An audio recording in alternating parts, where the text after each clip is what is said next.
시간과 영혼을 품는 믿음을 향하여 라는 제목으로 우리 성도 여러분들과 아주 짧게 은혜를 나누고자 합니다. 네, 사랑하는 성도 여러분, 우리의 삶은 시기와 달력 없이는 살아갈 수 없습니다. 항상 일어나실 때, 그리고 잠을 좀 잘 때, 혹은 이제 일정을 체크할 때 무조건 우리는 시계와 달력과 함께 살아갑니다. 거기서 항상 알림과 마감 속에서 항상 살아가고 있죠. 오늘 두 분 백화점에서 일하고 오신 두 분들도 오늘 마감 열심히 잘 치고 오셨을 거라 생각합니다. 자, 그래서 오늘 그런 일상을 살아가는 우리들을 바라보았을 때 스마트폰을 켜면은 무엇이 보입니까? 우리 항상 배터리 체크 하시죠? 그 배터리처럼 우리 하루도 왠지 줄어드는 것 같은 느낌이 항상 없지 않아 있는 것 같습니다.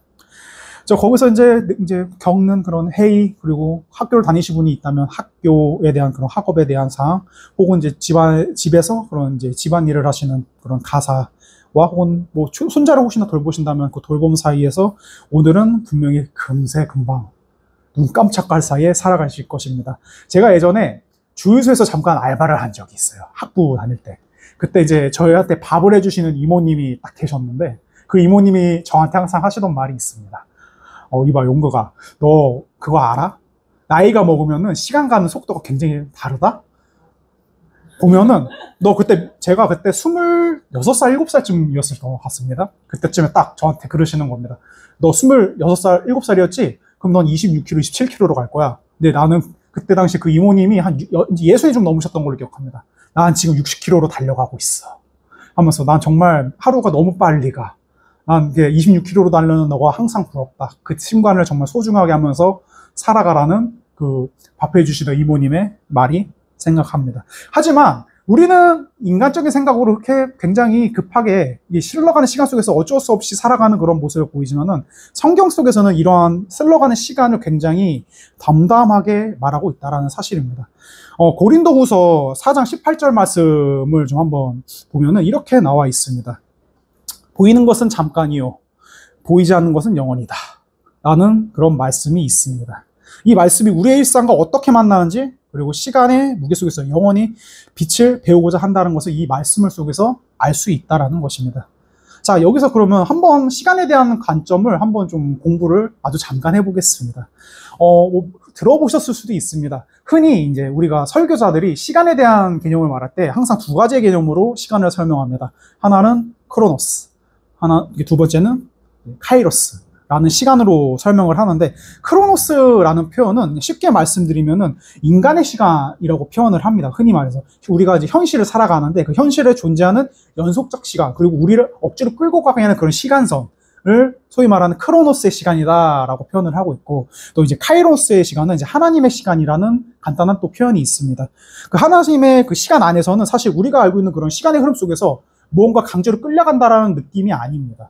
그리고 이 카이로스라는 시간은 사실 하나님께서 개입을 하심으로써 그 개입을 통해서 우리에게 전해지는 그 은혜의 시간 그 자체를 카이로스라고 쉽게 말씀드릴 수 있을 것 같습니다. 그리고 달리 말하면은 그 카이로스의 시간을 통해서 얻게 된 하나님의 은혜를 통해서 하나님과 만날 수 있는 그 시간 자체를 카이로스라고 말할 수도 있겠습니다. 자, 그래서 시편 90편 12편에서 12절에서 시편 기사는 이렇게 말하고 있습니다. 자, 우리 날 계수하심을 가르치사 지혜로운 마음을 얻게 하소서라는 말씀이 있습니다. 자, 이게 무슨 말이냐면은, 그러니까 나를 세는 행위, 흘러간 나를 사는 행위가 곧 영혼을 배우는 지혜이다 라는 뜻이고, 그것을 품으심을 하나님을 향한 믿음으로 간다라는 뜻을 담고 있는 말씀입니다. 저는 오늘 이 시간에 제목에서도 보셨듯이 시간과 영혼이라는 제목의 설교를 준비했습니다. 굉장히 사실 이게 깊게 들어가면 어려운 내용이고 굉장히 철학적이면서 신학적으로 접근하기에도 굉장히 쉽지 않은 내용입니다. 하지만 제가 그동안 이제 연구하고 공부하면서 읽었던 그 사상가의 책 중에 이 동명의 제목이 있습니다. 시간과 영혼이라는 제목이 있는데, 이 책을 쓴 하타노 세이치라는 사람이 있습니다. 아주 제가 좋아하는 종교 철학자 중 한 명인데, 그의 책에서 인간은 철저하게 유한성 안에 살아간다고 설명되고 있습니다. 뭐 당연한 말입니다. 그리고 하지만 이 사람이 설명하는 그런 유한한 시간성 안에는 또 다른 종교적 의미가 담겨져 있다고 밝히고 있습니다. 그리고 그것을 자연적 시간성과 그리고 문화적 시간성이라는 개념을 통해서 점점 이제 없음 혹은 무로 향해 가는 그런 인간을 향해서 너네들이 그 살아가는 나날들이 죽음을 향해서 나아가는 그런 자연적 시각성과 문학적 시각성이라는 그런 한계 안에서만 살아가는 존재들이 아니다. 라고 말을 하고 있는 것입니다. 다음 화면 한번 넘겨주시겠습니까? 네, 이게 바로 그 시간과 영혼이라는 책인데, 이게 43년도 책이라서 원전을 못 구합니다. 그래서 제가 학교에서 빌려다가 이제 스캔을 이렇게 떠놓은 사진인데, 일본어로 돼 있습니다. 우리나라로 된 책이 이제 없어갖고, 다음 넘겨주시고요. 자, 그걸 보면은 이제 다 일본어로 되어 있고 한글로 되어 있는데, 제가 여기서 말하고자 하는 거는 자연적 시간성이라는 거, 문화적 시간성, 그리고 종교적 시간성. 이라는 이 세 가지 개념을 여기서 말씀드리고 싶어서 이 화면을 띄우게 되었습니다. 그래서 이 개념을 통해서 여기서 말하고자 하는 게 뭐냐면, 영혼이라는 개념이 여기서 이제 어떻게 말하냐. 시간은 우리의 유한함 속에서 점차 없어지는 것이 아니다. 하나님과의 인격적인 교제를 통해서 점점 없어지고 죽음을 통해서 아예 사라지는 게 아니라 영원히 교제하고 심지어 그 믿음을 통해서 그 신과의 교제를 현재화할 수 있다라는 그런 말을 이 책에서 밝히고 있습니다. 이러한 통찰은 사실 성경에서도 존재하는 말이라고 할 수 있겠습니다. 이어서 넘겨보시면은 요한복음 17장 3절 말씀을 제가 인용했습니다. 자, 이건 한번 같이 읽어보겠습니다. 시작. 영생은 곧 유일하신 참 하나님과 그가 보내신 자 예수 그리스도를 아는 것이다. 아멘. 자, 한 가지 짧게 이야기하고자 합니다. 어떤 사람이 있었습니다. 그 사람 책상 위에 모래시계가 하나 있었다라고 한번 상상해 보십시오. 그리고 그 작은 모래시계를 두고 회의 때마다 살짝 뒤집어 놓았습니다. 근데 이제 그 책상의 주인이겠죠. 그 책상의 주인이 그 떨어지는 모래시계 하니까 떨어지는 모래를 보면서 삶의 우선순위가 바뀌었다라고 전해지고 있습니다. 그러니까 그 모래시계 안에서 흘러가는 그 모래를 보면서 흘러가는 시간을 봤겠죠. 그리고 그걸 보면서 그냥 그걸 봤다면 뭔가 아무것도 안 했다는 증거겠죠. 그러니까 그렇게 허무하게 흘러가는 그 시간을 그래도 두는 게 과연 맞는 것인가? 라는 생각을 그 책상의 주인은 했던 것 같습니다. 자, 그래서 이것을 우리 말씀 속에서 한번 적용해 보겠습니다. 하나님 앞에서 계수하고 기억하면서 영혼의 빛으로 바뀐다라는 의미가 바로 여기서 찾아볼 수 있다는 것입니다. 그러한 시간을 찾을 때, 그러한 계수함을 통해서 영혼의 빛으로 나가는 하나님의 길을 찾을 때 그 시간이 굉장히 가치 있다라는 것입니다. 자, 그래서 이어서 말씀드리는 첫 번째, 숫자의 시간, 유한을 자각하는 시계입니다. 제가 조금 전에 말씀드렸던 비유를 통해서 흘러가는 그 모래시계 속에 그 모래를 통해서 우리의 시간은 굉장히 유한하다는 사실을 알게 되었습니다. 자, 그래서 오늘의 본문 말씀 1절부터 7절에서는 인간의 삶에서는 어떠한 때가 있다라고 계속 때라고 계속 거듭해서 밝히고 있는 것을 알 수가 있겠습니다. 자, 이렇듯 인간의 삶은 생로병사와 그리고 인생의 흐름, 또 자연적 시간의 흐름이 있고, 또 이러한 때가 거듭됨에 따라서 그 시간이 점점 사라지는 혹은 소모되는 그런 시간을 대면하는 인간의 삶을 알 수 있다는 것을 이 오늘의 본문 말씀 1절에서 7절 말씀을 통해서 알 수 있다는 것입니다. 하지만 이러한 흐름 속에서 인간은 어쩔 수 없이 겪게 될 수밖에 없는 것이 하나 있습니다. 그 하나는 바로 불안입니다. 내가 언젠가 죽겠지 라고 하는 그런 불안. 그리고 그 불안 속에서 어둥지둥 살아가다 사는 모습을 스스로 보았을 때 생겨나는 허무함. 이 두 가지가 우리의 삶 속에서 어쩔 수 없이 생길 때가 있을 것입니다. 저 또한 아마 비슷하게 겪었던 시간이 있었습니다. 자, 이렇듯 우리의 시간은 항상 계속 흐르고 있습니다. 자, 우리가 굉장히 붙잡고 싶어도 계속해서 흐릅니다. 생각 없이 흐릅니다. 그러다 나이를 먹습니다. 그리고 그 흐름 속에서 우리가 분명히 계획을 철저히 세운다고 하지만서도 그럼에도 불구하고 우리 삶은 한 치 앞도 알 수 없게 정말 알 수 없는 일들이 계속 생겨납니다. 그것이 좋은 일이라면 참 불행 중 다행이라고 볼 수 있겠지만 우리의 삶은 불행하게도 그렇지만은 않습니다. 모두가 다 잘 아실 것입니다. 이렇듯 우리의 삶은 항상 그런 체험의 강도가 다 제각각이겠지만은 그 저마다 갖고 있는 그러한 언제 발생할지도 모르는 그런 일에 대한 불안을 품고 살아오고 있습니다. 또한 어떠한 것을 하였는데도 만족스러운 결과를 얻지 못했을 때, 무언가를 바라고 바라는 것이 분명히 있었을 텐데 그것이 뜻대로 이루어지지 않을 때, 그때 이제 이런 생각 분명 하실 겁니다. 이렇게 열심히 해서 백날 해봤자 뭐하냐, 뭐 맨날 똑같은데 어차피 해도 안 될 텐데 라는 마음으로 이렇게 허무함을 분명히 느끼실 때도 있을 겁니다. 그런 가운데서 사실 우리의 유한성이 존재한다라고 이렇게 생각할 수도 있겠습니다. 그 예수 믿는 사람들 또한 똑같은 사람이기 때문에 그러한 생각이 떠날 수가 없습니다. 불안과 허무함은 모든 사람들 속에서 항상 존재하는 감정들입니다. 모두가 자유로울 수 없습니다. 하지만 이 지점에서 한 가지 말씀드릴 수 있는 거는 이제 예수를 믿는 사람들은 이것을 당당히 자신의 삶이라고 고백하는 용기가 있다는 것입니다.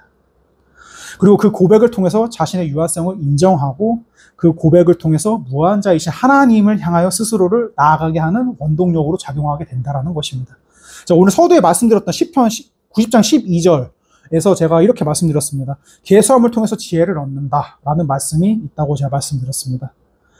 그 찬양 중에 이런 찬양이 있습니다. 주여 우리는 연약합니다. 우리는 무너집니다. 주띠르며 살기에 부족합니다. 주여 우리는 넘어집니다. 오늘 하루 또 실수합니다. 라는 찬양이 있습니다. 그렇듯 우리는 항상 우리 주님께 항상 그의 긍휼을 구하는 죄인이자 한 명의 나약한 신앙인이라는 것입니다. 자, 이러한 고백은 제가 조금 전에 말씀드렸지만 우리가 그리스도인이라면 결코 부끄러워해서는 안 되는 것입니다. 당당히 밝혀야 되는 것입니다. 우리가 이 창조된 세계 안에서 이 세계 안에서 자연스럽게 살아가는 그 순간순간만 느끼는 자연스러운 감정입니다. 당연하게도 그것조차도 창조하신 하나님께 그런 연약함을 고백하는 거 결코 부끄러운 일이 아니라는 것입니다. 그러한 고백은 사실 이제 남들에게 있어서 에이 나약한 것 그러니까 네가 예수 따위나 믿지 하면서 괜히 그러한 식으로 비춰 보이겠지만은 우리들에게 있어서는 사실 주님께 나아가는 굉장히 솔직한 표현이고 오히려 은혜의 길로 나아가고자 하는 스스로의 의지라는 것입니다. 그 은혜라는 것은 전적으로 하나님에 의한 것인데 하나님의 부어주신 은혜를 미처 알지 못할 때가 대부분인데 그것을 아는 순간에 사실 우리의 유한성을 깨닫는 그 순간이라는 것입니다. 따라서 그래서 우리가 갖고 있는 그런 인간이 갖고 있는 유한성이라는 정직한 측면은 우리의 오늘을 은혜의 시간으로 바꿀 수 있다는 것입니다. 자, 유한성을 자학하는 지혜는 우리를 넘어지게 하지만 그 넘어지는 결코 악의 구렁텅이로 우리를 몰아넣거나 정말 알 수 없는 그 저 깊은 곳으로 빠뜨리는 것이 아니라 하나님의 영원이라는 약속의 장소로 우리를 인도해 주는 것이라는 겁니다. 자, 우리가 때로 지치고 힘들 때 그리고 그 안에서 발생하는 불안과 허무함이 발생했을 때 이렇듯 우리의 스스로 부족함과 죄인됨을 인정하시고 하나님께 스스로 나아가는 그런 자세를 통해서 그리고 그러한 자세를 통해서 나의 믿음을 온전히 고백하고 그러한 삶을 사실 수 있기를 주의 이름으로 소원하겠습니다. 자, 그래서 두 번째 의미의 시간, 기억과 전승을 통해서 지속을 빚다입니다. 자, 이거는 이제 쉽게 말씀드리겠습니다. 문화적인 차원에서 접근하는 그런 차원인데, 지나가시면서 막 그런 거 많이 보셨을 겁니다. 저 같은 경우는 서울역 근처를 살아가지고, 이제 숭례문이 근처에 있습니다. 혹은 이제 주변에, 이제 우리 집 살아가시는 그 환경 주변에 분명히 무언가 오래된 그런 유물, 혹은 이제 그런 문화재 같은 그런 건물들이나 그런 자료들을 많이 보셨을 것입니다. 근데 그러한 것을 보면서 어떠한 생각을 하셨는지 모르겠습니다. 이렇게 지금 우리가 만약에 그것을 보고 어떤 생각을 했는지 생각해 본다면 그것을 한번 어떻게 생각해 보면 우리 한번 신앙인으로서 한번 이렇게 생각해 보겠습니다. 성경을 보았을 때 어떻게 생각하십니까? 마치 그거와 똑같은 것입니다. 자, 우리가 읽어내려가는 그 성경을 볼 때도 사실 제가 뭘 말씀드리고 싶냐면은 처음에 전해려오는 기억과 전승을 그 성경을 통해서 우리가 알 수 있지 않습니까? 그러니까 한참 수천 년 전에 우리보다 한참 앞서서 하나님을 믿고 예수님을 구주로 모셨던 사람들의 기록이 담겨져 있는 책 아니겠습니까? 우리는 그 성경책을 통해서 그러한 우리의 믿음의 선진들의 흔적을 느끼고 그 믿음의 선진들이 고백하고 인정했었던 하나님과 예수님을 생각합니다. 마치 그거와 똑같습니다. 우리가 주변에서 보았던 그 문화재나 자료들을 볼 때 그러한 것을 같이 생각한다는 것입니다. 이렇듯 이런 물건을 통해서 어떠한 장소와 건물을 통해서 더 나아가 어떤 사람을 통해서도 우리의 삶을 어떻게 풍족하게 그 의미를 다져 나갈 수 있다는 것입니다. 그 기억과 경험을 통해서 그 의미가 계속 지속될 수 있다. 영원히 지속될 수 있다는 것입니다. 그것이 바로 이 기독교가 수천 년에 2000년이 넘는 역사를 통해서 없어지지 않고 계속 유지된 비결이라고 할 수 있겠습니다. 그것은 지금 그 2000년 전서부터 계속 지속되었지만 저는 앞으로도 영원히 지속될 것이라고 믿고 있습니다. 자, 그래서 이것을 달리 한번 말해 보겠습니다. 문화로 인해 만들어진 시간, 이제 문화적 시간성이라고 제가 지금 말할 수 있는 것인데 이것을 문화라고 말하면은 이제 요즘 유행하는 그런 한류용품 같은 그런 건축 양식 그런 거를 그런 것을 막 항상 사람들이 생각을 하는데 사실 뭐 별거 없습니다. 정말 쉽게 우리가 살아가는 일상 주변에 있는 그 모든 것들을 통해서 생각할 수 있는 모든 것, 그것이 우리의 삶과 함께하는 그런 문화성 속에 존재하는 시간성이라는 것입니다. 하다못해 그런 것입니다. 내가 사용하는 이 샤프를 통해서 내가 옛날에 중학교, 고등학교 때 공부했던 시절을 마치 떠오르는 것 같이, 우리가 또 이제 우리 성경이 아니고 우리 찬양 속에 내가 사랑하는 책 비록 헤어졌으나 어머니의 무릎 위에 앉아서 뭐 이런 찬양이 있는데, 그 찬양의 내용이 뭡니까? 어머니, 그 성경을 통해서 어머니가 옛날에 읽어주시던 그런 성경의 모습을 생각하면서 어머니의 신앙과 그리고 내가 어떻게 신앙을 갖게 되는지에 대한 그런 고백이 담겨져 있는 찬양이 있었습니다. 그런 것 또한 이러한 문화적 시간성에 해당이 된다라는 것입니다. 영어는 우리가 막 생각하는 그런 철학적인 개념으로다가 무슨 하나님의 무슨 뭐 이런 뭐 철학자 뭐 아리스토텔레스 뭐 플라토 이런 뭐 어마무시한 사람들을 통해서 생각하는 그런 개념이 결코 아니라는 것입니다. 우리가 생각하는 그 영혼의 개념은 제가 앞서 말씀드렸던 하타노 세이치라는 사람이 설명했듯이 우리가 살아가고 있는 이 삶 자체에 존재하는 그 문화 안에서 함께 존재하는 어떠한 물건 혹은 건물, 책, 마이크, 태블릿, 시계 이런 것을 통해서도 그 영원성을 증명할 수 있다는 것입니다. 종교 또한 그러한 맥락에서 봤을 때 우리가 성경책을 봄으로 인해서 2000년 전에 믿음의 선진의 흔적들을 통해서 예수님과 하나님을 생각하고 그들을 향한 믿음이 온전하게 나의 마음에 왔듯이, 그러한 문화적 시간성 안에서도 그런 영원성을 통해서 영원히 우리가 살아있거나 혹은 죽어서 하늘나라에 가더라도 계속해서 그 영원함이, 하나님의 그 영원성이, 하나님의 그 무한하심이 계속해서 지속된다라는 것입니다.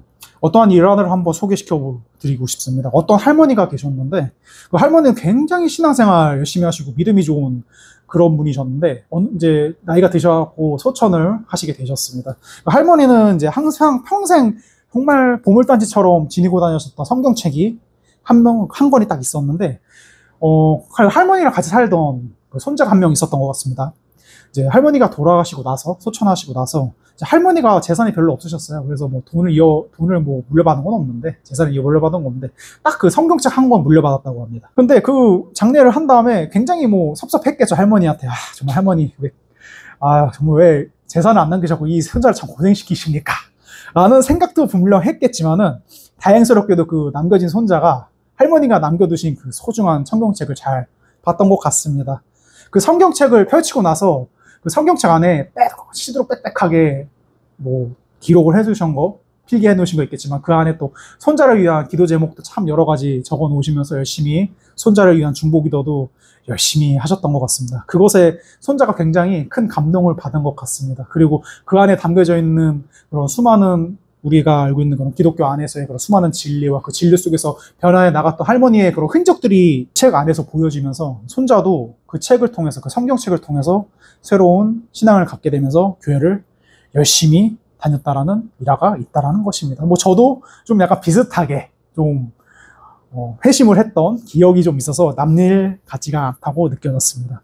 이렇듯, 그러니까 정말 우리의 일상은 그냥 정말 개개인으로 따지면은 뭔가 별거 아닌 것 같고 그냥 그들만의 삶인 것 같지만은 우리의 삶 속에서 남겨져 있는 흔적들이 있을 겁니다. 제가 몇 주 전에 설교했던 스티그마라는 용어가 기억나시는지 모르겠습니다.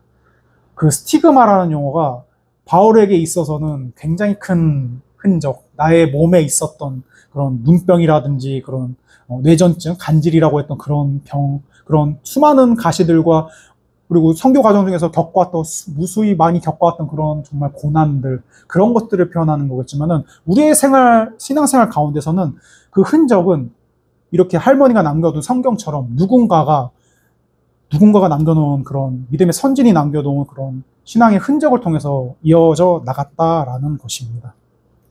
때문에 나의 삶을 넘어서 너의 삶, 그리고 너와 내가 하는 함께 삶도 그래서 굉장히 중요하다라는 것입니다. 우리가 함께하는 장소가 그리고 더불어 중요하다라는 것입니다. 그러니까 그런 의미에서 같은 신을 믿고 또 같은 하나님을 믿고 또 같은 신앙생활을 하는 사람들의 관계와 교류가 굉장히 그래서 중요하다라는 것입니다. 제가 만약에 한종원 목사님을 만나지 않았다면, 제가 사모님을 만나지 않았더라면, 여기 계신 우리 성도님들을 만나지 않았다면 제가 과연 이렇게 목사가 되고 말씀을 선포하면서 나아갈 수 있었을까? 약간 이런 고백으로도 이어질 수 있다라는 것입니다. 자, 그런 의미에서 굉장히 관계와 교류가 우리 교회 공동체 안에서 굉장히 중요하고 그 교류가 정말 온전하게, 정말 건전하게 이루어졌을 때 그 교회 안에 존재하신 하나님께서, 그리고 예수님께서 영원히 우리와 함께, 임마누엘의 하나님으로서 함께, 영원히 함께 하신다라는 것입니다. 자, 그래서 그런 의미에서 우리는 하나님의 카이로스의 시간으로 밝혔던 그런 카이로스, 은혜의 때로 우리 스스로, 그리고 우리와 다른 사람들도 함께 이끌어 간다라는 것입니다. 그래서 마지막으로 세 번째, 관계의 시간, 사랑 속에서 영원히 현재가 된다는 것입니다. 자, 제가 조금 전에 같이 읽었던 요한복음 17장 3절에서는 영생은 곧 유일하신 하나님과 그가 보시는 진짜 예수 그리스도를 아는 것이라고 제가 밝히고 있었습니다. 자, 그렇다면 하나님을 아는 것, 예수님을 안다라는 것은 무엇일지 한번 생각해 봐야 될 것 같습니다. 답은 단순하고 굉장히 간단합니다. 바로 하나님을 사랑한다 라는 것으로 하나님을 알 수 있다라는 것입니다. 자, 제가 초반에 계속 말씀드렸던 하타노 세이치라는 그 종교철학자는 자신의 책 시간과 영혼의 결론부에서 영혼이라는 개념에 대해서 이렇게 말하고 있습니다. 영혼은 단순히 무한한 연장 혹은 불사를 말하는 것이 아니라 사랑이라는 공통성, 특히 타자와의 인격적 교제 속에서 열리는 그 무언가다 라고 밝히고 있습니다. 자, 이것을 우리 기독교적인 차원에서 한번 재해석해보면 이렇게 됩니다. 자, 영혼은 하나님을 아는 것, 예수님을 아는 것을 통해서 우리가 살아가는 이 순간 자체가 영혼처럼 변화될 수 있다라는 그런 해석에 이르게 된다는 것입니다. 제가 정말 참 존경하는 신학자 중 한 명인 칼 바르트라는 독일 신학자가 있습니다. 자, 그가 표현하는 절대적 타자라는 개념이 있는데 여기서 그 절대적 타자라는 개념은 하나님 그 자체를 말하고 있습니다. 자, 그래서 절대적 타자이신 하나님과의 교제를 통해서 이제 종교적으로 보았을 때 하나님과의 교제는 영원히 살아갈 수 있다라는 정말 중요한 개념으로 작용할 수 있다라는 것을 알 수 있다라는 것입니다. 자, 그러면 그 교제는 과연 어떠한 방법으로 이루어져야 되는지 한번 이어서 설명해 드려야 되는 게 맞다고 봅니다. 자, 그래서 그 교제 방법으로는 그래서 제가 제목으로도 말씀드렸듯이 사랑이 그래서 제시가 되는 것입니다. 자, 관계 시간을 살아가는 우리의 삶이 영원으로 가기 위해서는 절대로 그 사랑, 하나님의 사랑이라는 그 사건을 통해서 하나로 이어져야 할 필요성이 그래서 있다라는 것입니다. 자, 그래서 한번 계속 이어서 제가 한번 묵상하면서 생각해 보았습니다. 그러면은 이 사랑이라는 사건을 이어지는 가장 큰 사건은 과연 무엇인가? 그게 무엇인지 한번 지금 생각해 보셨습니까? 별로 어려운 문제는 사실 아닙니다. 바로 예수님의 성육신이라는 것입니다. 예수님께서 인간의 몸으로 태어나셨다라는 것입니다. 죄인된 우리가 하나님께 먼저 다가가 회개하고 관계 회복을 위해 힘썼어야 하는 게 원래 정상이었는데 오히려 거꾸로 하나님이 우리의 관계를 회복하기 위해서 오셨다라는 그 사실입니다. 사랑이죠. 자, 그리고 그 사건의 시작은 하나님의 사랑입니다. 자, 그리고 그 사랑을 통해서 예수님의 성육신이라는 큰 은혜가 우리에게 내려졌다라는 것. 또 그것을 통해서 생겨난 우리의 믿음 또한 그렇습니다. 우리가 스스로 믿겠습니다 라고 선포했기 때문에 믿어지는 것이 아니라고 제가 초반에도 설명을 드렸습니다. 우리는 그저 하나님의 은혜와 이끄심에 따라서 우리 안에 이미 내재되어 있는 하나님을 향한 지향성이 그 은혜를 통해서 깨어져서 하나님을 믿겠다라는 마음이 생겼다라는 것입니다. 그래서 그 믿음을 통해서 영원이라는 길로 이어지는 그 무언가가 만들어졌고 그것이 우리들에게 있어서 보이지 않는 것이 아니고 잡히지 않는 것이 아닌 하나님 그 존재 자체를 현재화시켰다라는 것입니다. 자, 그 말을 대표하는 것이 과연 무엇일까요? 우리 이사야서에서 항상 인용해서 말씀하는 그 말이 있습니다. 임마누엘의 하나님. 하나님이 우리와 함께 계신다라는 그 고백이 바로 대표적인 현재화의 사례라고 볼 수 있겠습니다. 자, 그래서 바로 현실에서 일어나고 있는 하나님의 사랑의 사건이 바로 그 성육신이고 그 성육신을 통해서 생겨난 그 믿음을 통해서 온전히 우리와 함께 하시는 하나님, 그 하나님과의 그런 동행, 그 하나님과의 동행을 통해서 다시 한번 믿음으로 나아가는 예수님의 부활을 믿음으로 나아가고 있는 그런 것이 과연 그것이 바로 우리가 지금 제가 결론부에서 말하고자 하는 그 영혼을 통해서 만들어져가는 믿음의 현재화, 하나님의 현재화라는 것입니다. 제가 몇 주 전에 없이 계신 하나님이라는 또 제목으로 설교를 한 적이 있어요. 그래서 이 없이 계신 하나님의 개념이 사실 이러한 해석으로도 깨어질 수 있다라는 것입니다. 우리가 분명히 보이지 않습니다. 내 앞에 계시지 않습니다. 기도를 해도 들어주지 않으시는 것 같습니다. 하지만은 우리가 온전히 정말 내 입술로 고백드렸던 하나님의 은혜로 말미암아 느껴졌던 그 신앙심으로 믿음으로 말미암아 고백지었던 그 하나님을 향한 그 믿음 자체가 사실 하나님을 현존케 하신다라는 뜻이 된다라는 것입니다. 자, 그래서 우리 한번 그 다른 사례를 한번 보겠습니다. 우리 기아성 교단에서는 그 성찬을 한 달에 한 번 하고 있습니다. 이렇게 한 달에 한 번 하는 주요 개신교 교단이 거의 없습니다, 사실은. 또 정말 교회력으로 굉장히 특별한 날에만 하는 교단이 대부분입니다. 뭐 가끔 이제 성공회라는 또 개신교 교단이 있는데 거기는 일주일에 한 번씩 하고 있습니다. 근데 그 교단 이외에는 이렇게 우리 기아성처럼 한 달에 한 번씩 성찬을 하는 교단은 거의 없다라고 보시면 되겠습니다. 자, 그래서 이 성찬도 사실 앞서 말한 그 보이지 않는 것의 현재화의 대표적인 사례라고 볼 수 있겠습니다. 대표적인 예식이죠. 자, 예수님의 살이라고 표현하는 빵이 있습니다. 또 피라고 표현하는 포도주가 있습니다. 이러한 표징은 이러한 표를 통해서 보이지 않는 영원하신 주님의 현재화를 시킨다라는 것입니다. 우리가 실제로 빵과 포도주를 마실 때 그렇게 생각하고 마시죠. 실제로. 그래서 예수님의 살과 피를 마심으로써 우리의 고백을 다시 한번 확인하고 예수님과 하나님의 존재를 인정하고 나아가는 정말 신앙 고백의 대표적인 예식이라고 할 수 있겠습니다. 자, 동영상 하나를 좀 짧게 한번 보겠습니다. 자, 조니 베셋이라는 재즈 가수의 영상입니다. 아마 보셨을 수도 있는데 95세의 재즈 가수입니다. 레이디 가가라는 가수인데 플라이 투 더 문이라는 것을 불러달라고 하고 있습니다. 세계에서 그 누구처럼 당신처럼 부르는 사람 없습니다. 라고 하고 있습니다. Tony, would you sing Fly Me to the Moon? Nobody in the world sings it like you. Fly me to the moon. Fly me to the moon. Let me play among the stars. In other words, please be true. In other words, I love you.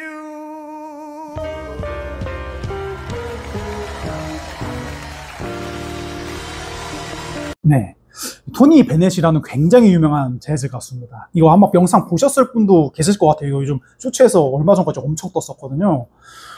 이분이 연세가 95세입니다. 95세까지 노래를 계속 부르셨어요. 근데 알츠하이머성 치매가 오셔가지고 이제 도저히 이제 노래를 부를 수 없는 상태에 이르러서 이제 은퇴를 하시게 됐고 이게 그 마지막 공연 장면이었습니다. 뭐 하나님과의 관계를 직접 이제 말하는 그런 장면은 아니지만 관계라는 그런 측면을 좀 더 쉽게 설명드리기 위해서 이 영상을 갖고 왔습니다. 이 토니 베넷은 정말 굉장히 오랫동안 재즈와 거의 뭐 결혼했다시피 살아왔던 가수인데 그의 삶을 거의 진짜 끈끈하게 지탱해 줬습니다. 그 오랜 세월 동안 50년 넘게 가수 생활을 했으니까요. 그런데 지금 아까도 제가 말씀드렸다시피 알츠하이머성 치매에 걸린 상태입니다. 지금도. 근데 본인이 예전에 진짜 제가 이 곡이 제가 알기로는 거의 한 60년대 70년대에 나왔던 노래로 알고 있습니다. 앨범이.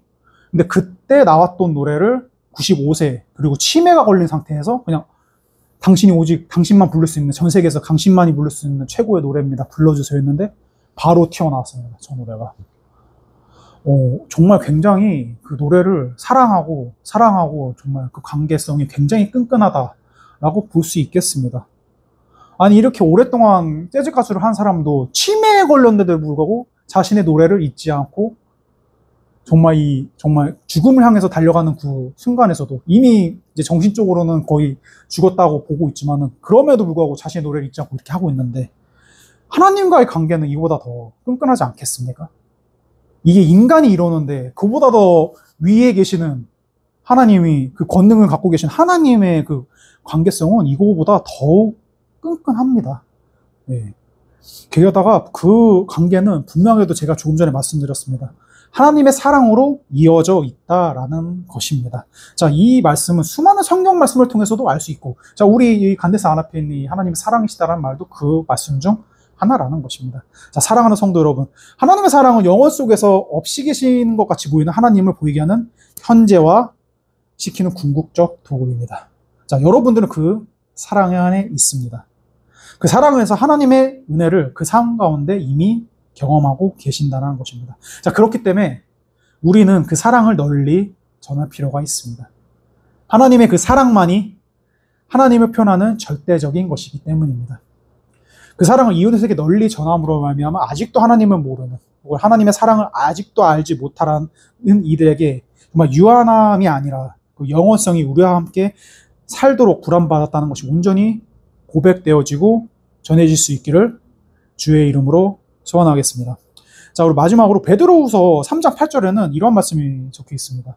주께는 하루와 천년이 같고 천년이 하루와 같다 라는 말씀이 굉장히 유명하게 전해지고 있습니다. 자, 여기서 말하는 것이 무엇이겠습니까? 시간의 양이 영원이 아니라 관계의 질이 영원이다 라는 것을 뜻하고 있다는 것입니다. 자, 그렇기 때문에 우리 성도 여러분께서는 우리는 믿음 안에서 하나님의 은혜 안에서 영원을 살아야 할 것입니다. 자, 우리의 크로노스의 시간, 인간의 시간이 아니라 카이로스의 시간, 하나님의 시간 안에서 살아야 한다는 것입니다. 자, 그리고 그것을 통해서 하나님의 영원이라는 시간성이 단지 하나님 안에서만 머무른 것이 아니라 우리의 삶 속에서 온전히 선전하면서 우리를 변화시키고 우리를 행동하게 한다는 사실을 인정하는 삶을 사실 수 있기를 주의 이름으로 축원하겠습니다.